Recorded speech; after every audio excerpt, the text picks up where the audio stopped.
Let me,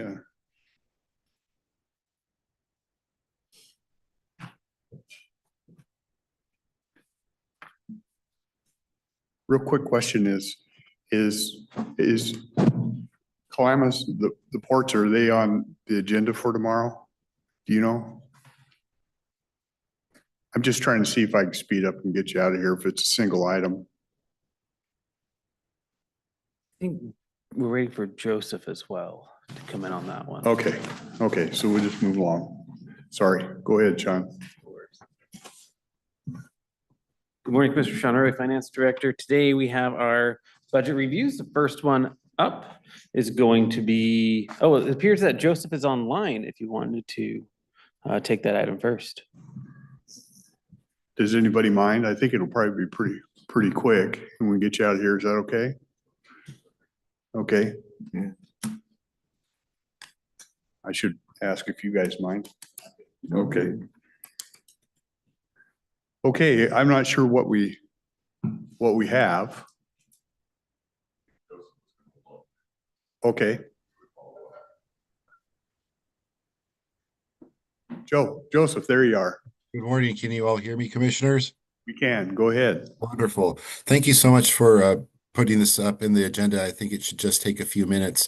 There's a very brief PowerPoint that I shared with the clerk of the board, and I think it should be able to run so you can all see it. Just a 5-slide just to kind of illustrate a project that the Port of Kalama is looking at putting as a celebration of America's 250th anniversary. Is that PowerPoint available? She's pulling it up. Okay, wonderful. Okay. So I'll just I'll blab away while she's loading it up. And then also I saw that Mark and Eric from the port, I think, were in the room too, so they can also chime in as well. But I'll just talk on behalf of the America 250 committee that meets at the museum on the fourth Tuesday evenings every month. And it was proposed that there could be a really nice public art project at the Port of Kalama to celebrate America's 250th anniversary. And it's also a piece that could last for decades to come as a tourism attraction as well. And if the America 250 committee was interested in helping to promote this this piece of art at a unveiling or an event this summer to coincide with the 250th anniversary, I did have a chance to talk to the committee, and there was a general agreement that they would be interested in helping to promote and support this in any way that they have the capacity to do so. They are just primarily curious about when this would happen so that they could schedule things, but that could happen at a later date. But that was something that they wanted to do. If the PowerPoint is available, I think the picture speaks 1,000 words here on this. So Commissioner Rader had reached out to me, informing me that the Port of Kalama was interested in a large eagle, metallic eagle project that could celebrate the 250th anniversary and also serve as kind of a public art enhancement along the waterfront. We can go ahead to the next slide, please. And these are just some images that the artist has that are stock images of what this eagle could look like. It would have a wingspan, and please correct me if I'm wrong, the gentleman from the port, that I think it would be about 24 or 25 feet wingspan. And again, it would be located at the frontage of the Port of Kalama. I will go ahead to the next slide, please. Total cost for the project would be about $100,000 for the construction and another $40,000 for installation. With the Port of Kalama has already, I believe, offered to offset a considerable amount of those costs. Some of the costs would come from local donors and municipalities. I believe there would be an ask for the county to see if they can support this as well.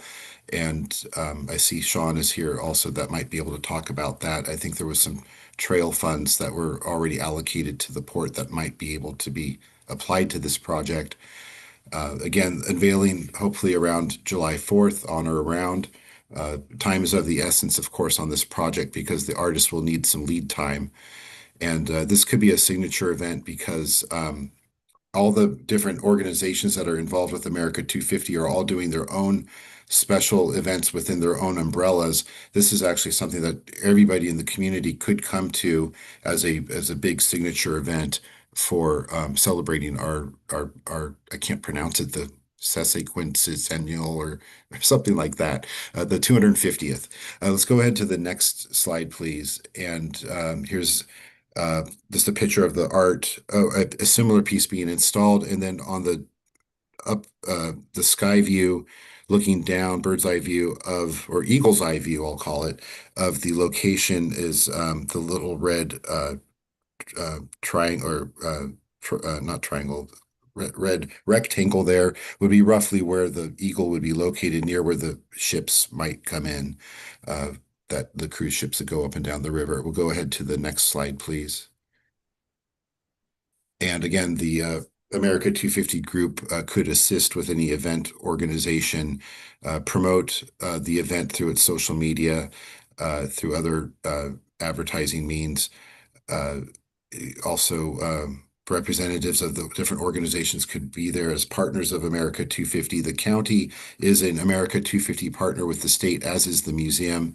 The library, the Kelso Library and the Longview Public Library, I believe, are also members of or partners with the statewide America 250. And again, an event that everybody can come together and gather to celebrate. And this is something that will be long lasting because all the other events that commemorate and celebrate America's 250th they might be a parade or some other special event. This is something that will be long lasting, that could last for decades because it is a piece of public art. And I think that's it. There's a picture of our committee at the Sons of Norway building at the December meeting. And we have about usually 15 to 20 people show up for these meetings.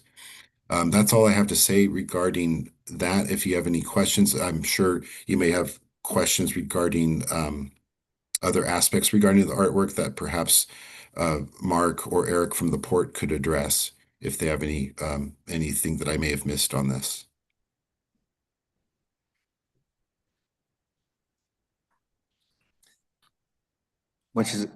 Go ahead. No. Much as I like this idea, if we can find the money for it, I guess I've been fishing outside of the port of Kalama several times. And the winds that go through there, I can envision this bird is either A, going to take off, or B, have a broken wing in short order. Can't imagine what the hell it's built out of. It's going to withstand with a 25-foot wingspan. So Mark, for the record, Mark Wilson, executive. Turn your mic on. Sorry. For the record, Mark Wilson, executive director with the Port of Kalama. Yes, you're right. We do get a lot of wind down there on the waterfront. We've had a couple conversations with the artist. These are designed to withstand very strong winds. It weighs close to 3,000 pounds when it's done, and it's all structural steel, very large components inside, all welded. And this particular artist has a history of doing some really large art. He's currently building about a 50-foot dragon that actually breathes fire. So he's quite accomplished. He was a metal fab operator before he became an artist, so he understands structures and the like. We will also be working with a structural engineer to design the foundation, and with that, he will have a conversation with the artist to make sure that the foundation and the eagle all work together so that there's not a problem with that. We'll basically treat it like a big billboard with the winds down there, and we'll set it so that it's parallel to the common direction of the winds, not facing it so that it's as big a wind target. Does he give you a warranty for the first 5 years that he'll fix it if it breaks? I'm pretty sure this guy would. He's a pretty solid guy. Okay. Mark, can you touch on the level of financial commitment that the port is willing to put into it? Well, at this point, I have this as an agenda item for my port commission meeting on Wednesday night. So the commission has not taken action on it. But we will be requesting is to enter into the contract with Kevin Stone, the artist. And it requires a $50,000 deposit, half down, to get him started. So we will be asking the commission to take that step right there. And then what always happens in a situation like this is we'll be the ones that back clean up, assuming that we don't get it, if there's not a lot of other money that comes in. We do have a prominent member of our community that sits on city council that's going to be fundraising to help us fundraise privately. And we have a little nonprofit in Kalama that we can do that through, which has a 501c3. So we'll be seeking donations that way. We're out talking to other folks like yourselves just to see if there's any interest in participating, with the idea that there'll be a plaque or some other way of commemorating those that contributed to this and in recognition of the 250th. So at this point, I'm still waiting for my commission to make a final decision. We had it for them for consideration at the last meeting, but one of my commissioners just retired at the last meeting, and he was one of the two there, and they didn't want to make that decision on behalf of the commissioner that wasn't there. Sean, have we looked into if there's any options available to help fund it? So we did take a look at that. Our lodging tax grants have expired for the application period on that. We would look at more of an indirect funding source where the port could apply for, say, rural county public facilities that we'll talk about later today. Or we recently awarded a path and trail dollars for the bridge. So maybe they could apply for that again in a different aspect, but more of an indirect commitment on this one instead of a direct commitment.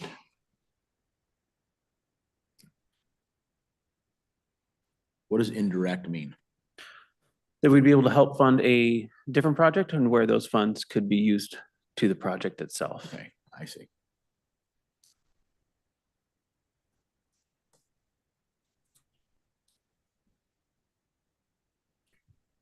I'm not hearing any resistance to try and being part of this. So I would say we'll leave it with Sean. If we can come up with something, I think it's a good project, and we'll try and be part of that, Mark. Yeah. We appreciate that, and we weren't expecting a decision today. We just wanted to get in front of you. Joseph had done a great job of putting the slides together and laying out the example of what it could be. We have about 4 to 5 months of fabrication time on this, so we have to enter into the contract and get them started. And so we're right up against timelines. That's why we're out talking about it now, and why I'm asking my commission to take the lead on it and move forward. So. Okay. That's where How we're at. high up is this thing gonna be mounted? That's still for consideration. My hope is to keep it down low enough that people can take pictures with it and make it part of an attraction that goes on for a long time. Okay. And is the port going to be, Joseph, are you guys going to be working together for the unveiling and whatever that is going to look like? Yeah, obviously we will want to really make this an opportunity to celebrate the 250th. It's a great chance to do that. You know, and the beauty of this eagle on that waterfront is we watch the eagles out there every day doing fishing and sitting on the piling and doing all of those great things. So it's a part of who we are as a community, and it'll be a great example of art that people can enjoy for decades. And I would be happy to work with the Port of Kalama on this unveiling and work with the America 250 committee to get them to help support us in any way that they can. I know that the Chamber of Commerce has already expressed a definite interest in this project. Cool. Good. Great. Cool. Okay. Thank you. Thank you. Thank you for accommodating my schedule. I have a 10 o'clock back at the office that I got to get back to. So thank you. Thanks. Thank you for adjusting the schedule too. I appreciate that, commissioners. Okay. Hopefully the real eagles won't see it as a threat and start attacking it. Well, that could be interesting.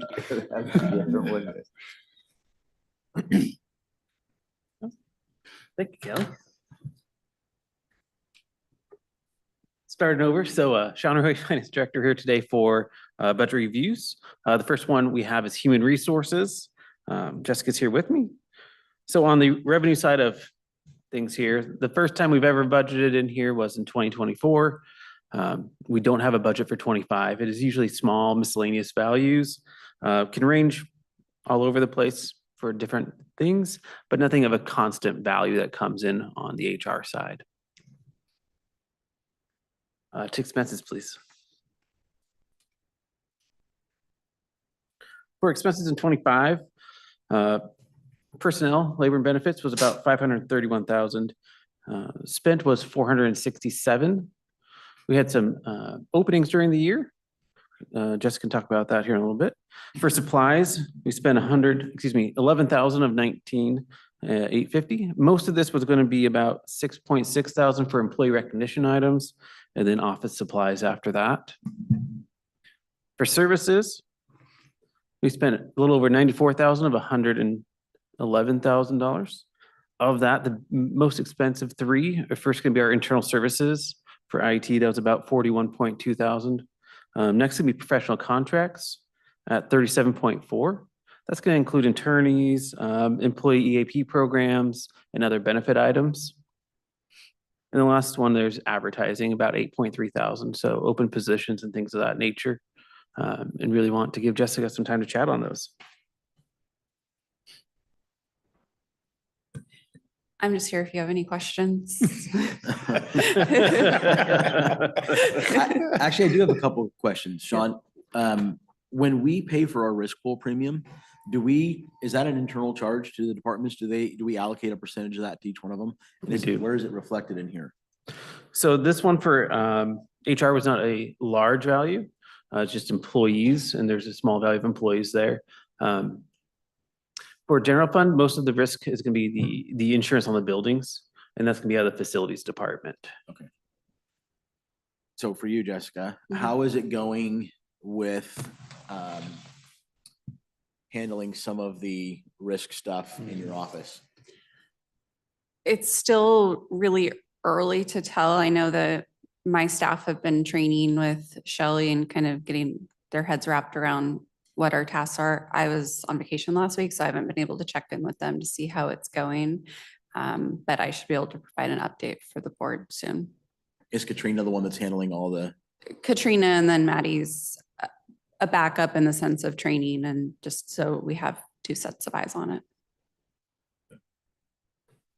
I think we're meeting tomorrow to review that for the first little bit of that, Oh, correct?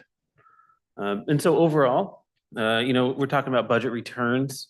So HRs would have been about 13.6% overall, or about $90,000. But like we said before, there was quite a few open positions during the year. I believe the deputy was open for some time as well. Yeah, my deputy was open at the beginning of the year, and then there were some leave situations, so. We wouldn't expect that in the future.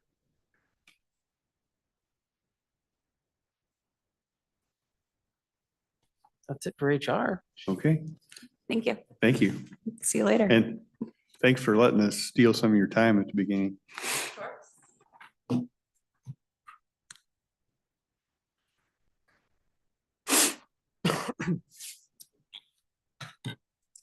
Next up, we have OPD. I think Ian's joined me here. Quick run through on revenues here, just to get a general idea. In 2025, we budgeted intergovernmental about $296,000. Of that, we received 248. There was an internal error in the budget department. We did amend an additional $44,000 in there twice. So that does make that difference. Goods and services, 20,000 of 50,000 there. And then other financial sources, 316 of 320, that's gonna be transferring in of mental health tax previous.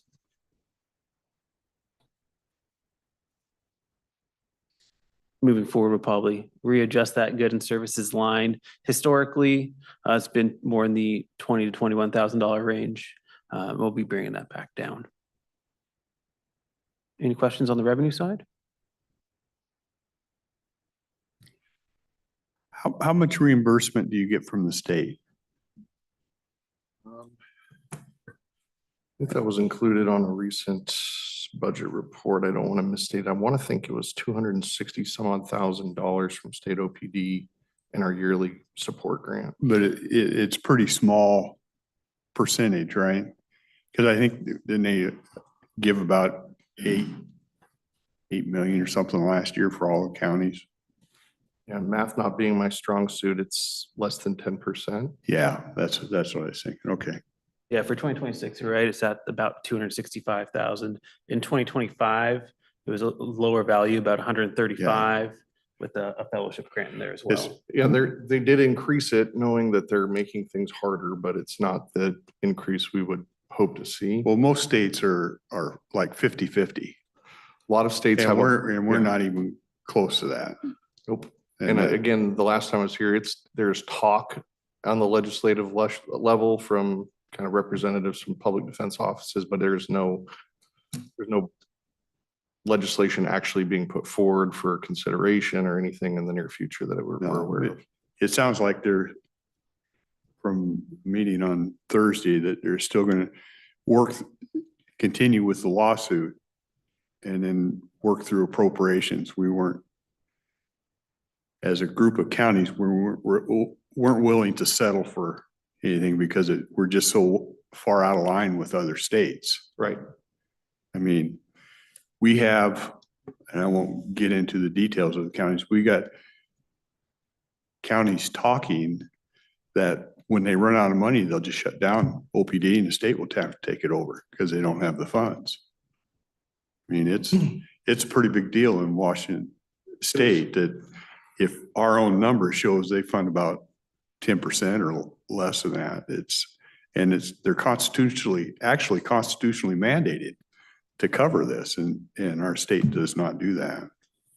Oregon last year, there were entire court dockets that were shut down, criminal charges dismissed. And I'm starting to hear some of those rumors across our state because some of these counties, especially smaller ones, don't have the funds to cover this.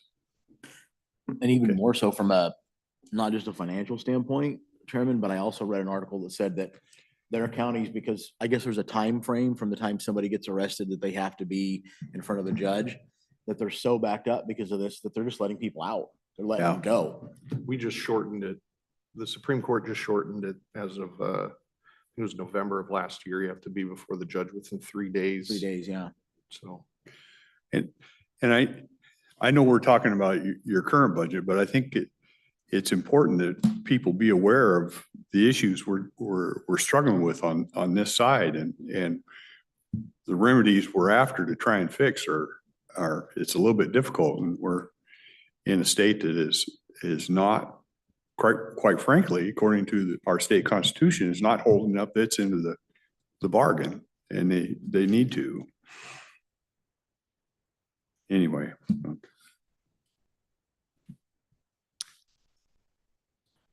The only other note I have is the janitorial services that we no longer have at our office. We are kind of at a point right now where we're figuring things out. My office manager has really stepped up for the office. We are seeking some remedies. I know it's a time where we're trying to limit our budgets and shorten them. I do see a need there to potentially come before the board in the not too distant future and ask for an actual budget line and increase, just so that we can have kind of a basic janitorial service provided for our offices. We've come up with ideas for maybe comp time for support staff and other things, but then I think we're going to be falling behind on our daily job tasks for those individuals that are otherwise legal specialists and office specialists. So put that on your radar. It's a good segue into expenses then, please, Kelly.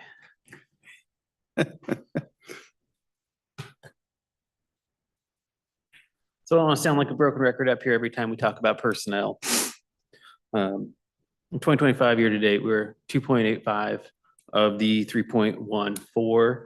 I'm sure Ian can talk more about his open position throughout the years and how those affects those numbers.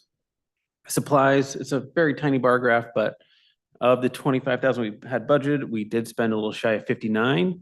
Part of that was an accounting entry though, for recognizing some software. And that was about, let me look at my notes, about $36,000. So if we look at it holistically, we were in a closer range than what the graph shows. Last one here is services. Just shy of 1.4 of the 1.5. But we look into that more detailed, public defenders, the more conflict attorneys, I believe it would kind of call them, was about $672,000 of that. The next one was IT charges at 215,000. Then we have professional services at 171, which is more, investigators, doctors, things of that nature. And then court-appointed attorneys at 170,000. So that's kind of the top four breakdown of that era, just to give some more context to that line. And the commissioners are far too familiar with that issue last year that we've now remedied and been able to see the budget's gone back to what it was in 2024 and 2023 for that issue, because I think we've fixed it with the support of the commissioners. We really appreciate that. So Yeah, good. And I could speak to, I feel like I jinxed myself when I say we're stable with our staff. I came here at the end of last year with our budget and said, we've got a steady kind of stable of attorneys and things are going well, and people are getting their 3, 4, 5 years in with their office, which is ideal. And now we're at a point where I have one senior attorney retiring in the not too distant future, and one senior attorney just took a court commissioner position. I'll be back with Jessica here in not too long to ask to fill one of those senior positions. When the other one becomes available, I will hope to reclass that to an associate level attorney. So that is such a fluid part of our office that just kind of the need creates what we do with those positions. But otherwise, things are looking good. We have, I think, about 5 now fresh out of law school attorneys that are being trained by myself and my deputy director. That's really what keeps our office thriving, is those people. Not only do they get a student loan forgiveness for working for a government office for 10 years, so hopefully they stay with us that long. Nonetheless, it really provides a bright look at the future, because these are people that we know, we have taught, they know the ways we do things here in Cowlitz County instead of coming from elsewhere, kind of doing things in a foreign way to us. So I think in the long term, we look pretty solid as far as our employment and what the future is for our office. Ian, outside of the Supreme Court ruling about counties being able to sue the state, what are you guys hearing about the caseload standards and what's moving forward with that? So I try to block out the larger counties, the people that wanted this big change. I'm talking to smaller county directors, and we're all pretty unified in how we're approaching it, with the kind of step increase that we are doing. As long as we hire in advance of the changes that are coming, I think we're going to be fine. This year, the commissioners, have already given me permission to hire somebody. We already know who that is, because we got a grant for an intern last year that was just so amazing that once she graduates law school, she's going to rejoin us. She's from Woodland. So that's great. That's a local talent. So as long as that continues to be what we do, how we manage this situation, we already have the office space now with the purchase of the 3rd floor.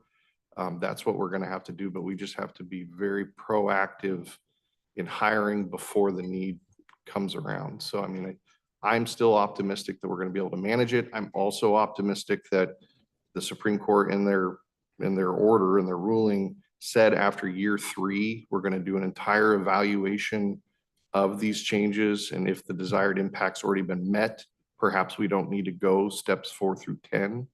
I'm remaining optimistic that will be the case, because I think there will be a loud enough joint unified statement from the smaller counties to say, we've managed, we've done what you've asked, and caseloads have been reduced now 30% in those 3 years. Don't do it anymore. And I think if there's enough of us to say that, King County already went to step 10. They're a large voice that got this done. Spokane as well. They've already gone to step 10. So if they want to remain there, go for it. I don't know how long they'll be able to do that, but I think it kind of has opened it up. If we can readjust and say, we think it wasn't an issue to begin with, but we've addressed your concerns, let's stop at step 3. I'm still hopeful we can do that. Is the premise of the lawsuit for the state to provide funding if they're going to institute that, or is it to restructure that? Chairman, have they talked about that? The lawsuit is to fund what they're supposed to fund. It's to fund what they initially should have been funding in the first place, Yeah. as well as we know we've Probably made it a even lot harder before, for probably you. even before the lawsuit. I mean, Yes, the need was there because before they the woefully underfunded, according to our own constitution, for a long, long time. And that's why the grant went up $120,000 for this year. I think that's acknowledging it's been too little for too long. And the hope would be with this lawsuit, it weighs in. Now you're making it even more difficult. Now we have to hire more. We have to lessen the load for the people we hire. That's going to, where does that money come from? How do we pay from the extra attorneys that we need to hire to satisfy the need? So Where's the Bar Association stand on this? bar associations full-throatedly behind the change to the Yeah. lower standards. They were one of the main entities pushing for it.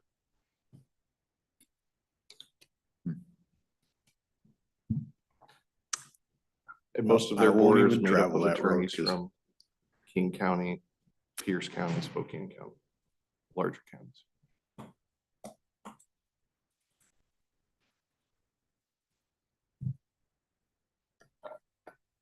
Okay, Thank you. Thank you. thanks, Ian. That's it for the budget review. Any other questions for us?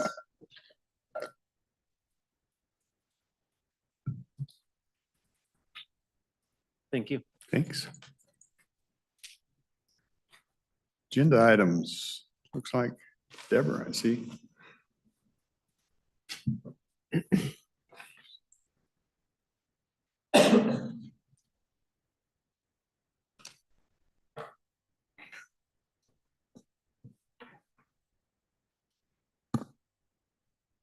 Good morning, Deborah Gardner, County Treasurer. I have my Chief Deputy Randy Goslin here today.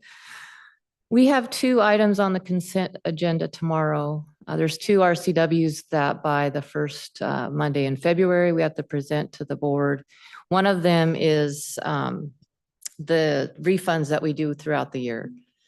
So we have a list of all the refunds. So the tax roll is certified, and throughout the year, refunds are issued. Say a senior applies for a senior exemption, they get a refund. Sometimes it can go back, well, it can go back 3 years. So depending on how far back they qualify for the exemption, we issue those refunds, and corrections to the roll and any of those types of items are on the refund list. We also have a RCW that has to do with uncollectible personal property accounts. These are accounts that are either mobile homes or businesses that have closed, and they are closed and disposed of, or there's no way for us to collect or foreclose or do a distraint on those properties. So after we have done our due diligence and processing and trying to collect the taxes, we present them to the board and we write them off. So we have a list of those properties here as well. These are ones that can disappear real quick, right? Yes, Yeah, or, it's not like a house sitting there. yeah. Usually they're mobile homes that have been destroyed or Yeah. moved, and they're still on the roll. Do you want to explain more on the, how the real personal property businesses? Would even be like a business that closed down and then it took its inventory somewhere or something. That's of that exactly nature. right. Yeah, That they've removed the inventory for the business before we have had an opportunity to get payment or to distrain them. Oftentimes, it's a couple of years before they actually come off the tax rolls, which this entire list, the mobile homes and the personal property are completely off the tax rolls now.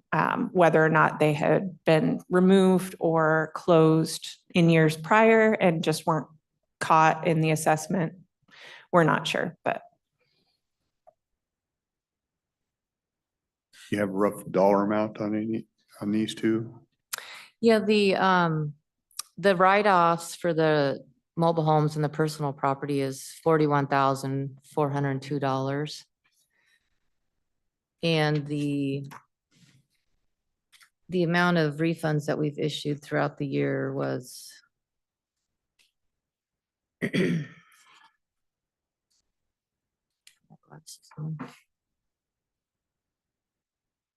$751,676.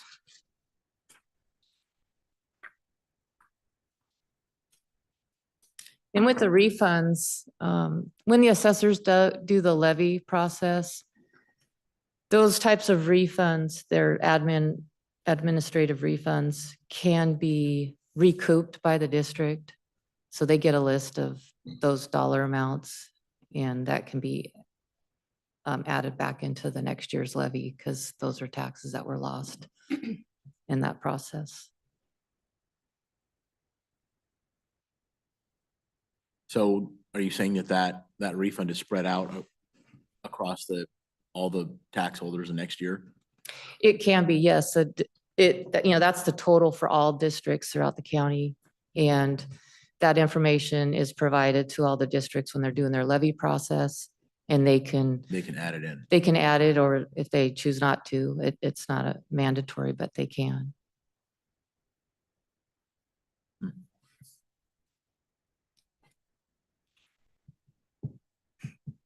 All right. You have anything? All right. Thank you. Thank you. Thank you.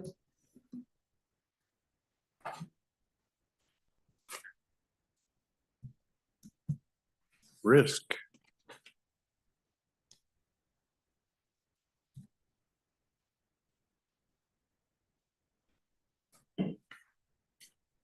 Good morning, Shelley Pierce, Risk and Safety Manager.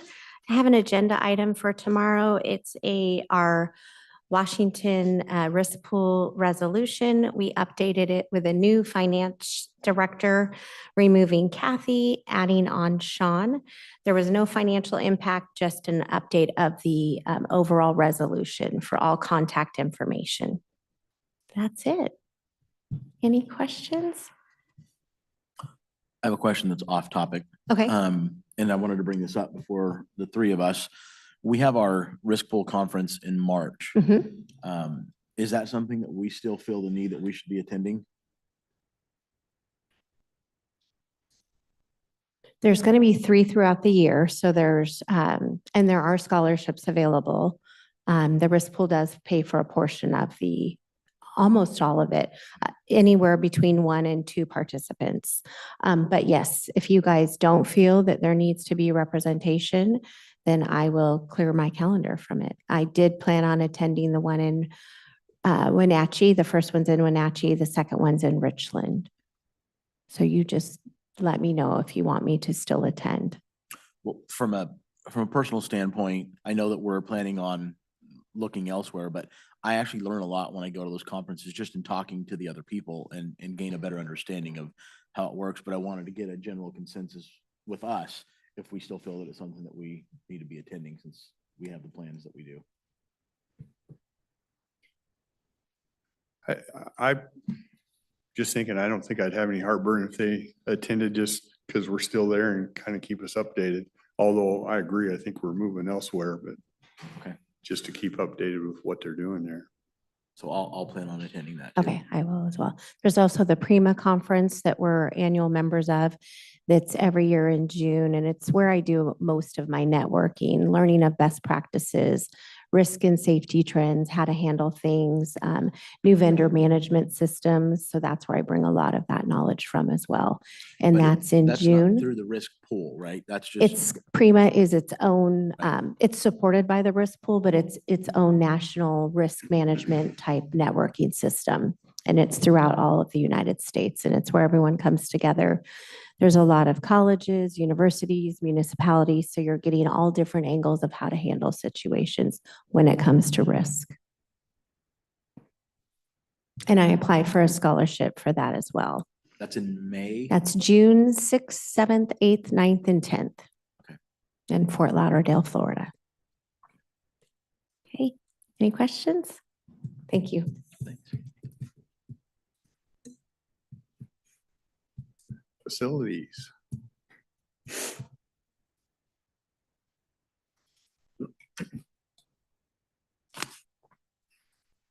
Good morning, Commissioners. Savannah Clement, Public Services.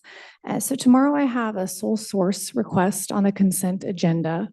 And you won't see these very often. There's only a couple different ways to really kind of bypass our purchasing policy and state statute for meeting certain thresholds and guidelines. This is one of the two. And so a sole source purchase has specific requirements.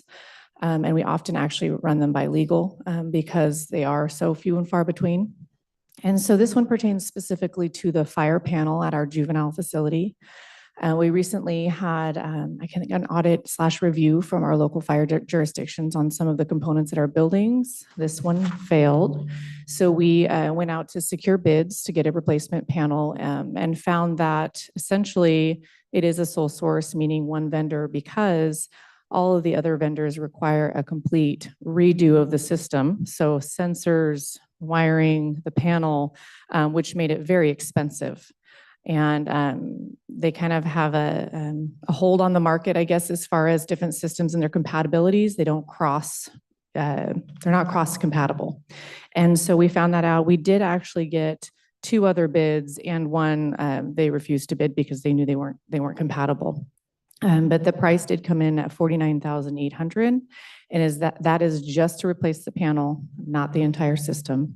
Yes, the other bids came up at about, I think, $120 because it was the full system.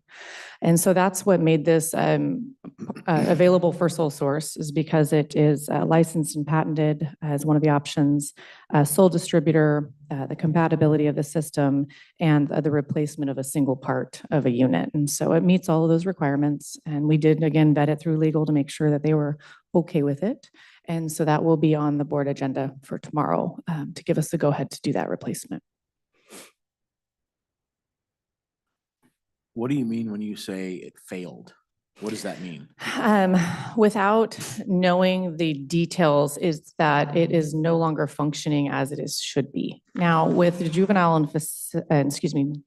and jail, they're 24-hour facilities, which means we have a 24-hour fire watch, essentially. So when these systems fail or they're inadequate or they don't pass muster from, in this case, I think it's Cowlitz 2 that does these walkthroughs. Sean might know. And I can't really lean on you anymore. And so anyways, they made us aware that it was not meeting muster because of XYZ. I can bring tomorrow with me that actual report for the board if you'd like. It's not a Well, problem. the only reason I'm asking is if I buy a new car and they look at everything and my rear window doesn't roll down automatically, that means it doesn't pass. So I I'm see. wondering what the severity of what it doesn't pass Of the means. deficiencies? Yeah. Okay, I can find out later today and just email it to you guys, but also bring it tomorrow just to have it prepared. I also asked our facilities team for the bids that we received from the other companies to have as well. I just don't have them by this morning. Any other questions? Okay. And then I did have another facilities item that is not on the agenda, but Ian had brought up the discussion on custodial and looking at making some budget adjustments for his department. What Ian's referencing has not been uncommon. A lot of departments have reached out to me as far as ways that they can get services outside of the public areas that we have established. Ian, I use this a lot now, but he's kind of a unicorn in his department. He's off-site. They have a small public area, but a lot of offices at restrooms, and they have a pretty large break area. And I know his staff spent considerable time cleaning. We're in a similar situation at Public Works. And I've been approached by other departments on what to do. And just so the board is aware, the paths to secure their own custodial are 2 different ways, which is a budget amendment and then securing that service. Or if they have the ability in their professional services line item, if they have available monies, then they can use that. And it's hard because as a facilities department, I'm working under the direction of the board. And then I'm also getting departments that are asking for resources, and technically they can do those things, but we've been recommending coming to the board, which Ian did this morning, and making you guys aware and getting some kind of approval, because the direction we received was to cut the custodial contract. The board thankfully allowed us to hire 2 extra help employees to determine what the load was going to be. And so just wanted to bring it to your attention that Ian's not going to be the first or the last in making this request, because of the private areas and those private restrooms are for some departments, it's a lot of work for them. Also, just adding in that Ian's a department head. Joseph, I've talked to Joseph, he's a department head, but we also have elected officials that have been making the requests as well, who have a little bit different leniencies as far as how they spend their department funds. And so I've been trying to give some direction. What I'm asking for is that they all keep it consistent with what we pay our extra help. I don't want to get into a situation where we have an established hourly rate, we have good people that are helping us, and then another department pays them $5 more an hour, and so it becomes an issue of unfairness. And then also the board's intent, I think, was to cut budgetary costs, and this won't be doing that. And so I just wanted to kind of bring it up. I hope to have further discussions tomorrow with the board tomorrow afternoon and giving you guys some updates as far as where we're at costs, just January 1 to date, and kind of have some broad discussions with you on the topic. Mainly just a heads up. How much have we dipped in reserves so far? Did you give me a number around 2 million or something like that?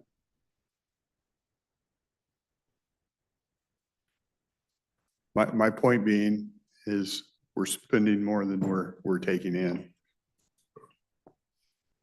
To kind of put it in here. So we started the year with about, $8.7 million. The current general fund cash balance is about 1.88. Yeah. There's the other side of the coin. Okay. And I gotta tell you, I've vacuumed my own office. I've taken out my own trash. I clean my own house. At our business, we have a list of chores that the employees have to do to keep it clean. And I think that given the circumstances and the situation that we're in, asking to just help keep your own work area clean, I don't know that that's too much of an ask. I understand that it's burdensome, but we can find some workarounds to make that work. And we do need to find areas that we can cut, because it's a matter of priorities. If you want to hire somebody to clean your bathroom, then you're probably going to have to let somebody go on the front line. We just can't do everything right now. And so understanding the situation, I don't want to make light of it. I'm not saying that it's not a need, but I think that for the time being, what we need to do is understand that we're under a financial crunch. And if we look at the list of priorities, having our employees keep our work area clean, I think that that's not too much of an ask.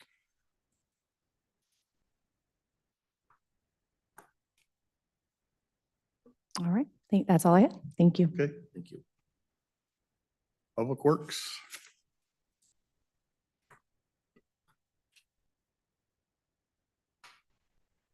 Some people don't like to clean toilets. So good morning, Susan Eugenius, County Engineer, and Public Works has I'm going to use fun words today, a plethora of items for you this week. So we have, I'm going to start with, it's not the first one on the list. I'm going to start with the countywide delineators closeout. So this was our 2025 projects to replace county delineators on various roads throughout the county. The project has been completed satisfactory. The total cost was $154,886, which is $5,000 under the original bid. So I'll tell Flo I was pinching my pennies for her. This was funded by HISIP, which is the Highway Safety Improvement Program, at a 90% reimbursement rate. So that is completed, satisfactory. The next, Most of that was feds. yes, Yeah. it was a predominantly federally funded project. Every 2 years, we complete a county road safety plan, and we include projects within that plan, and the state goes through those and funds out of that plan projects. And so this was not the most recent plan. It was the one before that. The most recent plan, we have 3 projects will be moving that we were awarded that you'll see coming through short in the next couple of years. So then we have amendment number 4 with RH2 Engineering. This is for the Riderwood Supplemental Water Source Project. We're finalizing obtaining our federal funds for this. Has congressionally delegated money of over $1 million. They are requesting an additional engineering report and some archaeological study. So we went back to the consultant to ask cost on that, and their estimate was $45,500, which we are asking to amend their contract by. So this is to, just so I'm really clear, this is to satisfy the feds So we can. in order to get the $1 million that Yes. they awarded to us. So, and it's doing a very specific format engineering report with all of the data that they want in it. We have done reports in SEPA. So it's that and doing archaeological reports. So it's those 2 items that we're working on. So that is what this supplement is for.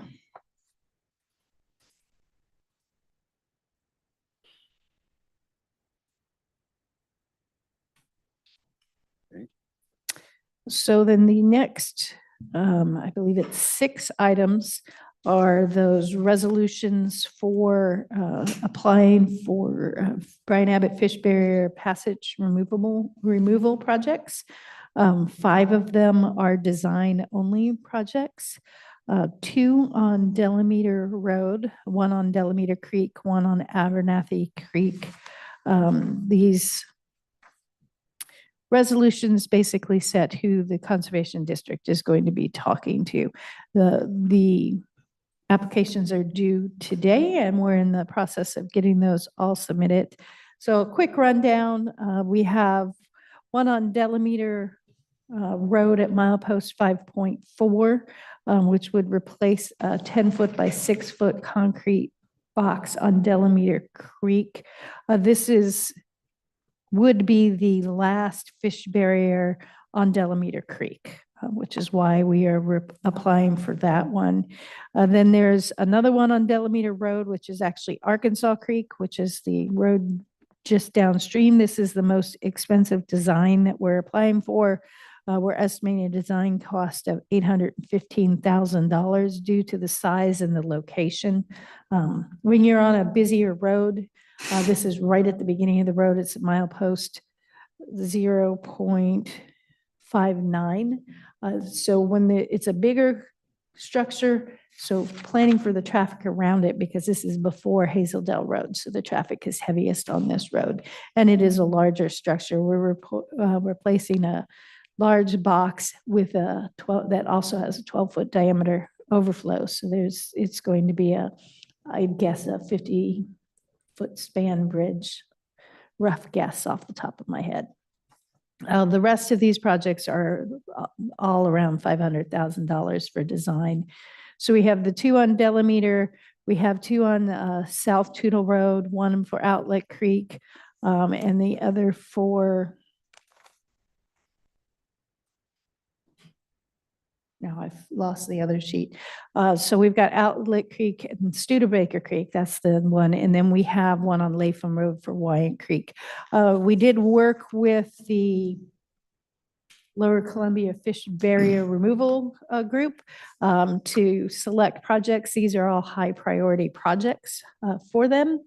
And the remaining project is a construction project that we are about 60% designed with Brian Abbott, and that's on Goble Creek Loop, and it's the North Fork of Goble Creek Loop. That box has been damaged in storms. It does flood, and that is a heavily traveled road by log trucks. Even though it's a loop, this is the direction they tend to go out because it's an easier access onto Rose Valley Road. So those are the projects we're applying for. The process takes, so the applications are due now. August, they rank the list, then it goes to the governor, and then it goes to the legislature. So these will not be awarded until July of 2027 if we're successful. So these are all requests we're making for funds. Yes, There's no guarantee we'll get them. no We're just- guarantee we'll get them. We're filling out the application and hoping some of these come our way. Yes, it all Okay. depends on what the state budget does and if fish passage remains their priority. So Susan, I'm on the board that approves these projects. How do we as a county go about presenting those to the board? I was gonna ask that question in our last meeting, but I didn't. So how do we come up with which areas that have fish blockage are we going to submit for projects? So for Cowlitz County, the way we do it is we know so there's a statewide website that you can go on that shows all the fish blockages that have been documented within the state. That's called Salmonscape, I believe is the name, that you can go online, and there's a bunch of different green, red, and orange dots that you can click on, and it'll tell you what creek it is, who owns it, and what passage barrier it is. So we work with knowing where those are, with what we know are maintenance issues. And then we work closely with the Lower Columbia Fish Barrier Removal Board, because they actually have gone through all of the known barriers in the Lower Columbia Basin and prioritize them. They didn't rake them 1 through 1,000. They did these 30 are our top priority and then broke them down that way. And so we had a meeting with the board in, I believe it was early December, and we talked about which projects that we were thinking of, and then they recommended which they felt were important for them. They are actively involved on the technical board. We also, since we're working on that North Fork project, actually RCO reached out to us and said, we really think that's a good project for you to apply for. And it's a priority for us because of the road damage that occurs in that area. It's a priority for them for fish. So it kind of becomes a nice relationship for all of us. So that's how we come up with them. We work with our partners and come up with the good ideas, and we try and prioritize what is beneficial to fish and beneficial for transportation, because we do have a 15% required match on these projects.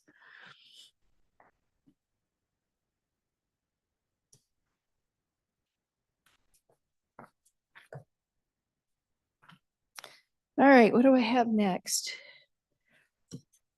So we have the annual update and accomplishments for fiscal year 2025 for the Washington State Department of Transportation. This is part of our requirements for receiving federal highway funds, and it's a report based on Title VI accomplishments that we're reaching out without bias and providing language services as requested. So the report includes a summary of the properties that we've purchased in 2025 and the projects, the construction projects that started in 2025. It talks about training that Public Works staff has completed. And it's just an assurance to WashDOT that yes, we are complying with our Title VI plan. Annually needs to be accepted by the board, and then we submit it. Our deadline is, I believe, February 1st that we need to submit this annual report.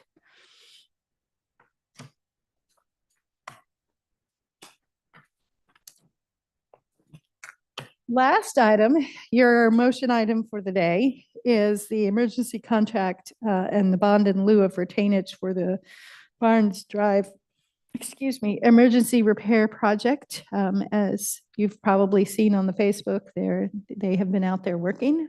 We are almost filled all the way up to the top, and we are putting in our overflow contract.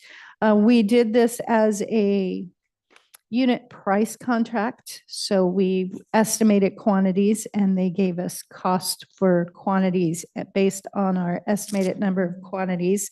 So our contract is for $646,325.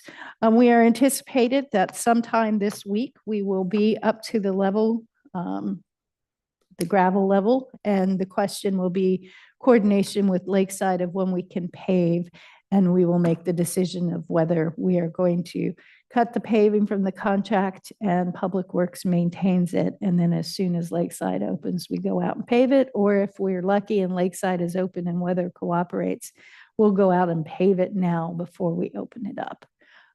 But the goal is to get this open as soon as possible. But we need to have a good plan if we're leaving it in gravel of how we're going to be able to maintain it without having to have somebody sitting there all day, every day on a grader, running back and forth. So we're moving forward. Quig Brothers has been very good to work with, and we're hoping to have this open very shortly. Well, you got some local homeowners down there that are pretty excited about it. There's some person posting all the time. Yes. Taking pictures and stuff. So please stay out of the active construction zone when people are working. They're not safe places to go and observe. It's a danger to the employees, both the contractors and ours, and for the person being out there, especially if you're not in your safety gear.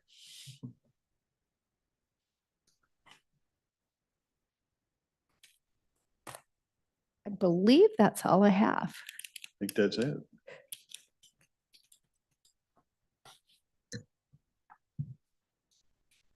Sean, miscellaneous. We covered one of them.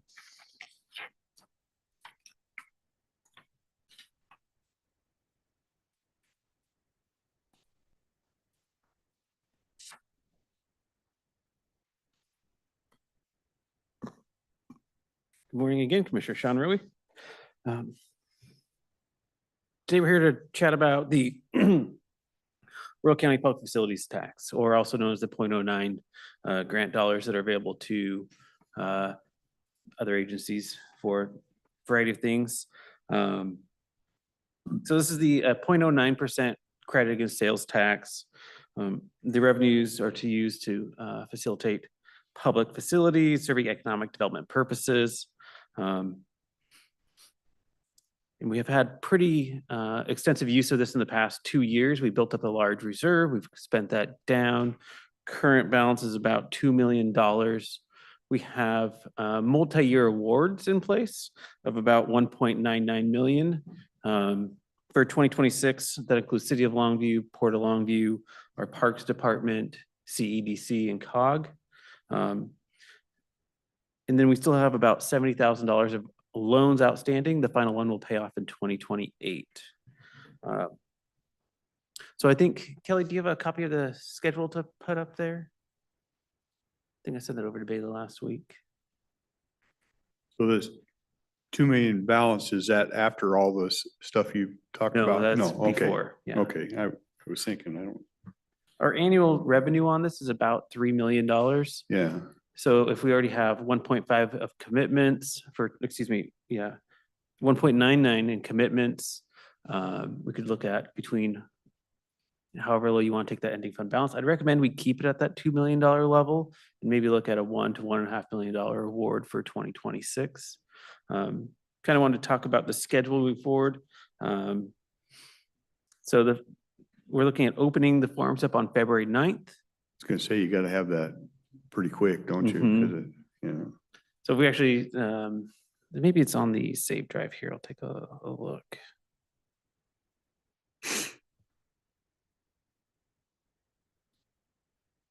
Here we go. So we can see up here, January 26th, that's today, a workshop with the commissioners to talk about this. Get the forms and other advertising out by February 9th. have all of our applications in by March 17th at 4:30 PM. We'll review all the documents, prepare some necessary information we need, work with those people to get any supplementary information we need from them, and then start meeting with the board on these, possibly the 7th and 21st. Review with you the actual items, see if there's who we want to bring in. If we don't want to bring in everyone. And then once we've made those decisions, put some contracts and awards together for the middle of May. If that timeline sounds good to the board, we can start working forward on this. What we really do need is for the documents itself, a maximum award value. And so that's kind of where we're at today. I'd probably make the recommendation of 1.5 as a maximum award, keep our ending fund balance about the $2 million, and move forward with it, keep people funding. That sounds good to me. Yeah, we've had the luxury, some of that built up for us, and so we could do some of that, but yeah, I don't have any problem with that, Sean. Okay. So we'll get those documents put together. Any other questions on real public facilities? Oh, I have a, yeah. I don't know if it pertains to what we're Sure. talking about, but I was up in Cougar last week and I got an earful from the group that I was meeting with regards to, are there any dollars that are available to them? They're not, the DOT has already told them with regards to the stretch of road that they want to reduce the speed limit on. DOT has already said they will not reduce the speed limit, but there are some things there's some speed reducing measures that they might be able to take, signs, flashing lights, radar feedback signs, that type stuff, strips in the road, rumble strips in the road, to get people to slow down. Is this something that would be used for, these funds? So the term public facility serving economic development is quite broad. That could mean, I have a whole list here. Bridges, roads, water systems, sewer systems, earth stabilization. So possibly as an ancillary road item, we could look into that. It's a possibility. We have to do a little more research onto that. Okay. As we get into 2026 lodging taxes, maybe that might be a more appropriate item, but we could look at all the opportunities available there. What we, through Tool, they had a request there, and the fire department was, I think, did half the sign, the flashing speed limit sign that they wanted to put through Tool. And we did a little bit of that, and I'm not sure where we took that. I recall that item going in. I don't recall where that came from. I'd have to research that. Yeah. That came from. So We did a flashing light in that crosswalk for Waltz Meats in Woodland too. But I Yeah. don't know where that funding came from. yeah, so I guess the point is there is something out there, just Yeah. not sure where it's at. I think some of that funding is going to depend if it's a state highway or a county road and other items around that. Yeah. Okay. Yeah, this is definitely a state highway.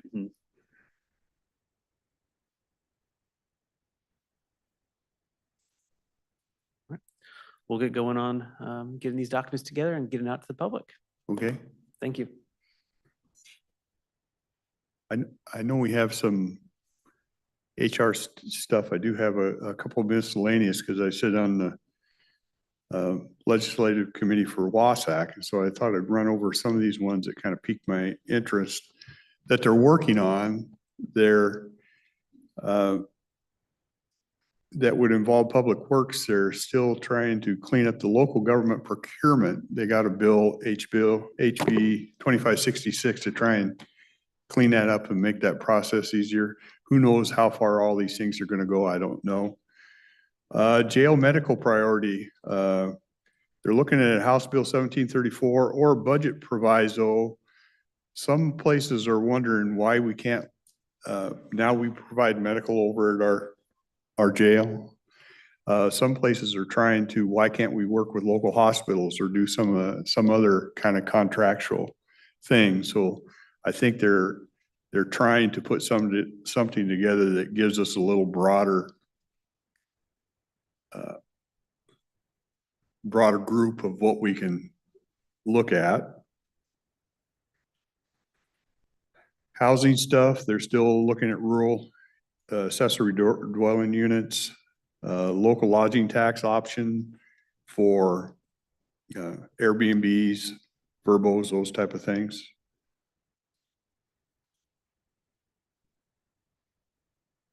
Let's see, tort reform.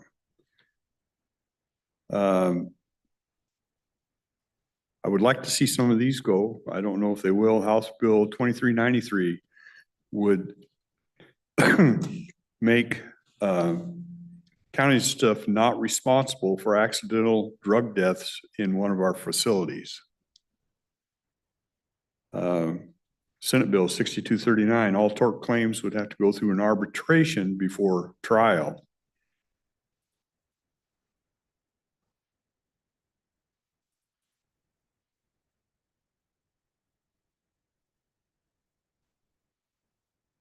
Let's see, one on tax instrument financing to improve that in the legislature. What they have in there, it's House Bill 2451, requires notification, and it requires notification and working with all entities, which would be the county, would be added to that. Now they have to work with fire departments when they do arbitration with them, but it will require that they now have to work with counties if they're doing that. And it would tighten up the restrictions on eligible areas. It couldn't be, for example, it couldn't be areas that they've already started developing and now they just want to take advantage of. So they're trying to tighten that up. We asked for an opt-out, but there's no opt-out at this time. And then they're working on binding interest arbitration language that would add the ability to pay as a item that has to be considered in any binding arbitration. So you just, right now, I think they just look at comparables and decide what it's going to be, but they would have to add what's the ability of the entity to pay, the county in our case, or others in that. So that was some of they go through a lot of stuff, and who knows how far any of these will get, but that's some of the things being worked on. I just want to bring those out. I have a couple also, Mr. Chairman, just real quick. You may not know, but the Woodland City Council did approve the zoning for the cannabis location, so they got that done last week. Yeah, that's so It went through. One of the things that they talked about, and I talked to Sean, he's not in here anymore. They continually brought up the fact their school district is asking for an increase in their impact fees from, I believe it's like $5,400 for a single family unit to $10,900. And then it's even more than that. It's over 40% on a multifamily. And the statement was made over and over that if Cowlitz County would pay their fair share with regards to the impact fees, they wouldn't have this problem. And what they were saying is that within the city limits, there was 10, and I had this poll, there was 10 permits for building and like 400 outside the city limits. And I talked with Sean, and he said that as a non-GMA county, we can't charge impact fees. That correct, Sean? So I just want to have something to go back to that council with regards to where we're at with impact fees and why. Well, what I tell them is, well, then don't charge impact fees. Quit making it so expensive for your people down here. Well, and the crazy thing was there was a developer there who's going to be putting in an apartment complex, and his impact fees alone would go from $130,000 to $370,000, just in impact fees for his project, based on the number of units he's going to put in there. So it's decision, I'm probably not as nice about it. It's decisions that they're making, and then they're blaming us for the problem. And that always kind of grates me. Yeah. Anyway, sorry, I don't know if we can or can't. I don't think we can. So my understanding is that non-GMA counties cannot do an impact fee. I'll do more research for a GMA city. I don't know what our UGA area is for the city itself and how that impacts it. We can always look at LTA impact fees, local transportation area impact fees of that nature. But I don't believe the board's been supportive of that in the past either. I'm not in support of it. One of the things that I don't understand about it that makes zero sense is the area that is being charged the impact fee, where the impact is going to take place, the impact fee cannot be used in that area. It has to be used somewhere else, correct? I don't understand how that makes any sense whatsoever, but that was a topic that I'm sure we're gonna hear about Yeah. moving forward. The other thing is I sat on we had our noxious weed board meeting. I have a question about the budget. Their IT expense was drastically reduced in 2026, and it's gonna almost triple in 2027. Do we know why that is? So my understanding is in the 2026 budget for the IT allocation, they took advantage of a one-time reduction for the reserve buildup within IT Yeah. and reduced that across the board for the allocation to the departments and anyone else within the county. So in 2027, that one-time reduction will be gone and it'll return back to normal levels. Well, and this just may be an anomaly, but in that budget that I saw for the weed board, it's significantly higher than what they're being charged in 25. It's For for 2025 2027. as well. Yeah, I would need to look at that closer on that allocation. As we continue to provide services for the software and other items and need to look at our hardware replacements. I know I've met with the IT director on that once already, and so we're trying to get a better handle on what that's going to look like going forward and how that allocation's applied out. okay. Another thing, I received 3 phone calls this last week from business owners within our county that there is a House bill, and I want to say it's 2430, that is looking to impose a flat tax on all cannabis sales with regards to whether it's 1 gram, half gram, whatever the situation is. And what is happening, what the woman who is bringing this to the floor owns a small grow herself. And from what I understand, she wants to raise the tax on everybody throughout the state so that she gets a larger portion of the tax that's generated through it. But what will happen, I looked and we have just under 300 jobs in Cowlitz County that are employed through cannabis. And my personal view on cannabis is irrelevant here, but it is, if this goes through, what's going to end up happening is people are going to stop buying it at the dispensaries and they're going to go right to the black market, and we're going to go right back to where we were before.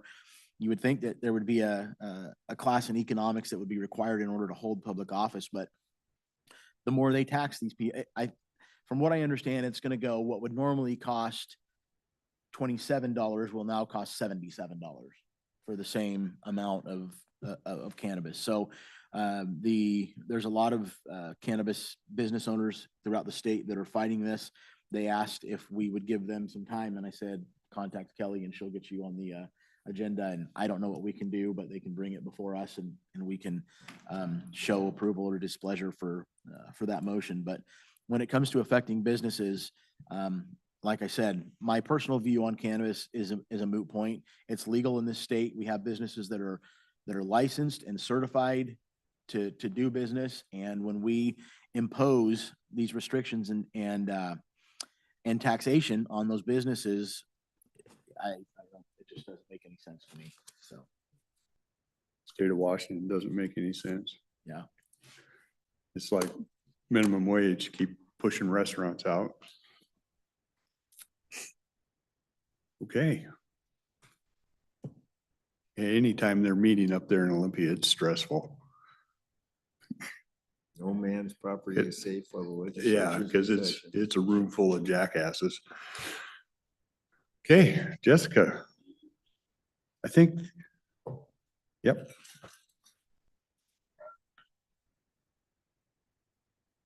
Good morning again, Jessica Warren, Human Resources. I have one request to fill this morning from Office of Public Defense.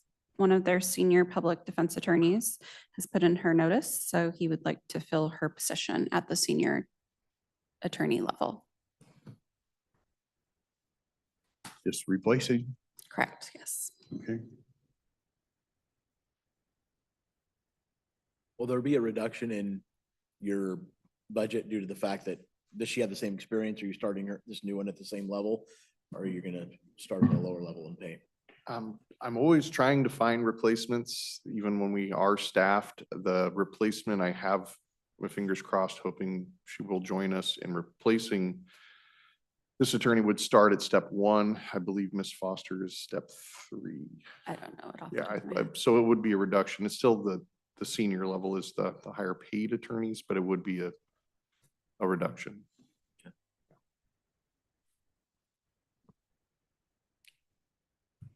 Okay,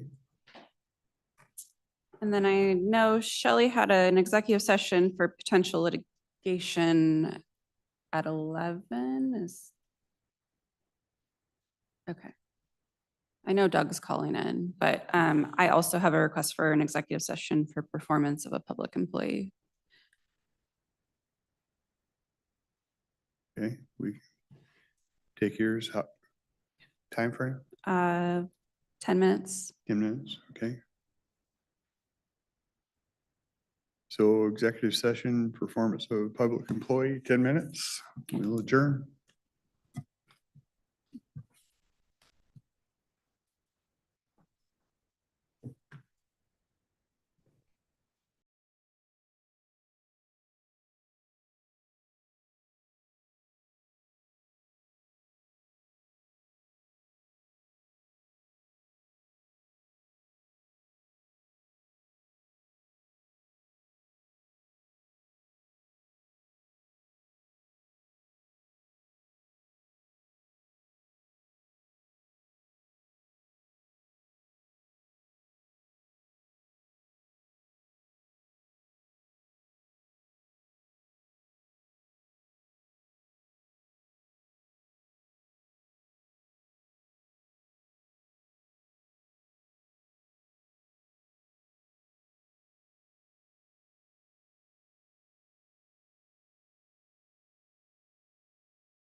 The board is extending the executive session for a period of 5 minutes until 10:38 a.m.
board is extending the executive session for a period of 5 minutes until 10:43 a.m.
Okay, back from executive session, no decisions rendered.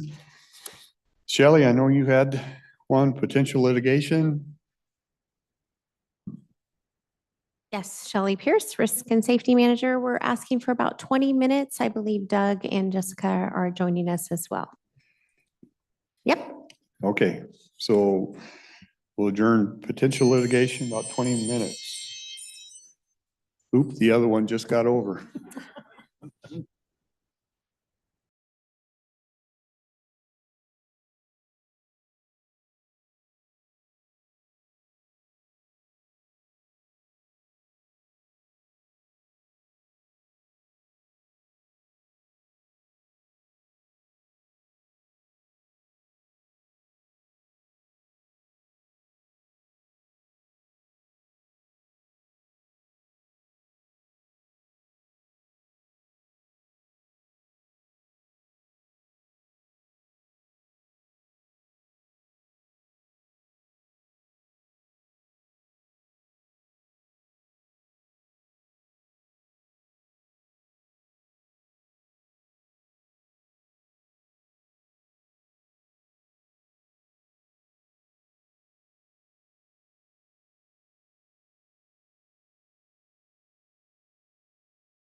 The board is extending the executive session for a period of 2 minutes until 11:06 a.m.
Okay.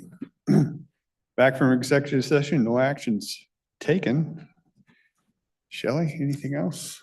Again, no actions were taken. We are going to review and revise the policy section 8 that speaks about employees having legal representation for a single attorney or defendant as an employee. We'll look at the policy and have conversations about board interpretation again by a single counsel, not multiple representation. That's it.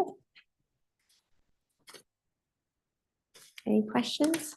You just want us to affirm that? Please That we'll affirm. follow that policy? Yes. Yeah, that's. Yeah. On the other half, the risk committee, yeah, that's what we're asking the board to do. We've had an inquiry from an employee. Oh, thank you, Shelley. On the other half of the risk committee, we've had an inquiry from an employee whether or not on a licensing matter, whether they can have multiple counsel. So And historically, and I think the wording of the policy is you have a single counsel. So just wanted to affirm with the board, that's a continuing position of it. is with me, yeah. Okay, thank you. That's really it. Thank you. Thanks for your time. Okay. Anything else? We're all good. Okay. We will adjourn.